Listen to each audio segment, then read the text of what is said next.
Je voudrais dénoncer. J'ai un frère qui est victime d'injustice. Il a fait la connaissance d'une femme africaine. Lui-même, il est africain. C'est un monsieur responsable.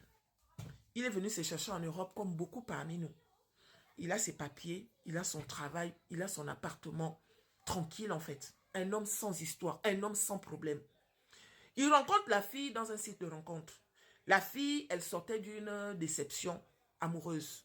Le gars avec qui elle sortait, c'était aussi un Africain, mais il paraît que c'est quelqu'un qui avait un sale comportement. Donc, suite à ça, elle s'est retrouvée enceinte. Et la grossesse en question, elle a dit qu'elle ne voulait pas que le gars en question puisse reconnaître la grossesse parce qu'il avait un comportement de psychopathe. Donc, c'est comme ça qu'elle est partie voir un gars qui devait reconnaître la grossesse et elle devait payer le gars. Donc, le gars en question et elle se sont entendus. Elle a donné au gars 1500 francs, 1500 euros pour l'avance et elle devait donner le reste de 1500 euros après la naissance de l'enfant. La fille en question, quand elle est arrivée, elle est partie faire une demande d'asile. Là-bas aussi, elle était logée. Et quand ils ont appris qu'elle est enceinte, ils étaient prêts à lui donner un logement ou un appartement. En tout cas, je ne sais pas comment ça se passe. Je ne suis pas passée par là-bas.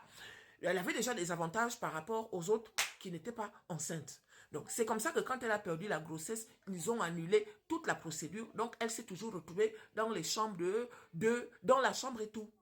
C'est comme ça qu'elle dit au frangin que moi, comme je viens de perdre ma grossesse, j'ai encore envie de tomber enceinte. Le gars dit, il n'y a pas de problème. Moi-même, j'ai envie de construire une relation sérieuse. Pourquoi les hommes sérieux et les femmes sérieuses souffrent comme ça là? Moi, j'ai remarqué que quand tu es sérieux, on vient jouer avec toi en fait. Voilà un homme responsable qui a une vie normale, le genre de vie que toutes les femmes sérieuses rêvent d'avoir. Il tombe sur une fille qui vient d'arriver.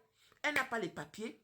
Tu as la chance de tomber sur un gars qui a un appartement qui peut bien t'encadrer. La fille dit au gars que non, moi je vais tomber enceinte. Le gars dit si c'est tombé enceinte, il n'y a pas de problème. Moi-même aussi je rêve encore d'avoir des enfants parce qu'il a déjà des enfants au pays, mais il rêve d'avoir d'autres enfants. Donc sur le coup, la fille est contente. Mais il dit à la fille que non, avant de faire l'enfant, étant donné qu'on vient de se connaître, prenons quand même le temps de se connaître, histoire de voir si on est compatible ou pas. Parce que moi, si je fais l'enfant, ce n'est pas pour m'amuser en fait. J'ai besoin de m'engager, j'ai besoin de construire. Je cherche une femme. La fille dit oui, mais on va commencer par l'enfant. Il dit mais pourquoi? Tu ne peux pas directement commencer par l'enfant sans connaître la personne avec qui tu vas faire l'enfant. Oh oui et tout, faut pas m'embrouiller et tout. Moi je te dis ça, la grossesse que j'ai perdue m'a traumatisé et tout, nanani, nanana. Le gars a dit écoute, moi ça ne me convient pas. La fille a dit ok. Elle est restée sur sa position dans son coin. Mais le gars aussi avait déjà accroché les filles.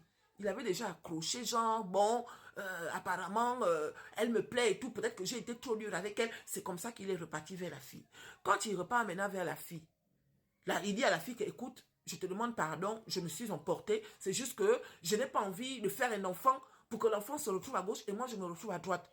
Moi, j'ai tout ce qu'il faut pour pouvoir m'occuper d'une femme et un ou deux ou trois enfants. Moi, ça ne me dérange pas. C'est juste que je ne veux pas m'amuser. En fait, la fille dit non, qui t'a dit que je vais m'amuser et tout, nanani, nanana.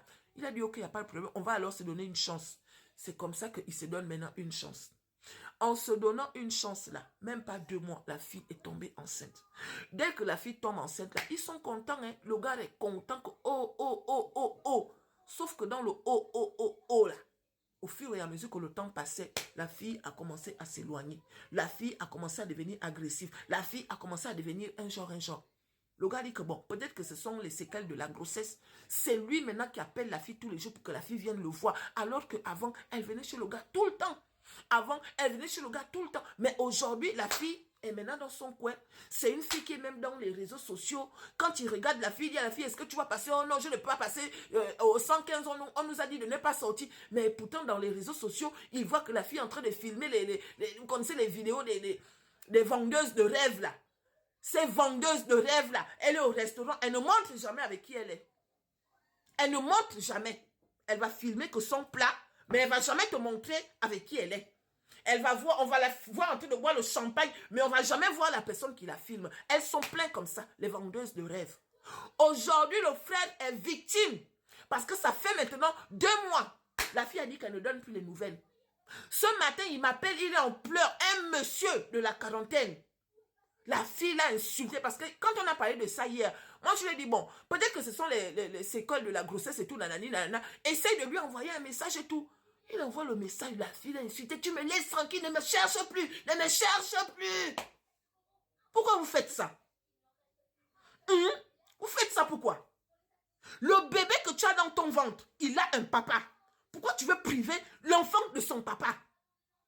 Parce que quoi? Tu veux être mère célibataire. Il y a beaucoup de mères célibataires là qui se retrouvent mères célibataires parce qu'elles ne s'attendaient pas. Elles sont tombées sur des monstres. Mais toi, tu as la chance de tomber sur quelqu'un qui veut reconnaître son enfant. Tu veux jouer avec le statut de mère célibataire? On peut faire ça. Le gars, il n'a pas la nationalité. Il a un titre de séjour. Comme beaucoup parmi nous. Il a un titre de séjour. Il a un boulot. Il a une vie stable.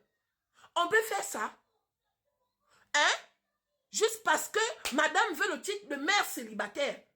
On peut venir en Europe et se contenter du titre de mère célibataire comme ça, alors que d'autres cherchent les maris. Un homme responsable, posé. Il est maintenant en train de pleurer comme un enfant. Il est maintenant en train de pleurer comme un enfant. La fille a dit que ne cherche plus jamais à me contacter. Reste là-bas. Je ne veux plus que tu me parles. Reste. Tu es trop jaloux. Tu es trop possessif. Je ne suis pas ta chose. Je ne suis pas ton objet. Quand tu venais chez le gars, oh, c'est méchant en fait. C'est vraiment méchant. Ils sont pleins comme ça. Donc, moi, je viens dire à toutes les personnes qui recherchent l'amour, si vous tombez sur une personne qui n'a pas les papiers, que Dieu me pardonne, hein, vous savez que moi, je défends souvent. Avant de donner votre confiance à cette personne, étudiez bien la personne. Prenez le temps de connaître la personne. Parce qu'il y a des gens qui ne méritent pas en fait. Regardez un peu ce genre de comportement. Le gars n'a jamais dit non. Le gars était même chaud pour construire une relation. Elle est venue, elle a fait croire qu'elle était avec le gars pour qu'au final, le gars se retrouve les mains sur la tête alors que dans sa tête, il s'était déjà préparé à être papa. On peut faire ça. Vos enfants vous ont dit qu'ils ne voulaient pas avoir de papa. Si c'est une fille que le gars a abandonnée, on peut comprendre. Il y a beaucoup de femmes qui vivent ça. Elle a fait confiance à quelqu'un, pensant qu'elle allait construire quelque chose. Dès que le gars a eu ce qu'il voulait, il est parti. Mais là, il s'agit d'un homme. Il croit qu'il a trouvé une femme avec qui il va construire. Il me dit, maman, si je me projetais déjà, moi qui a toujours rêvé d'être papa à nouveau, parce que ses premiers enfants sont déjà un peu grands, un genre. Donc, il était content, genre que, oh, je vais encore être papa. Mais la fille a dit que ne m'appelle plus jamais. Ne cherche plus jamais à rentrer en contact avec moi. Je ne veux plus jamais que tu composes mon numéro.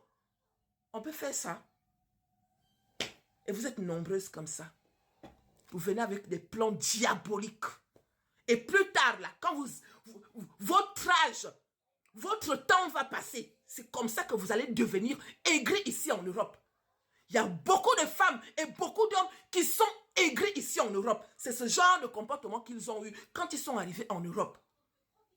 Dieu vous voit. Courage à toi, mon frère. Courage. Méchantes femmes et méchants hommes. Regardez-les.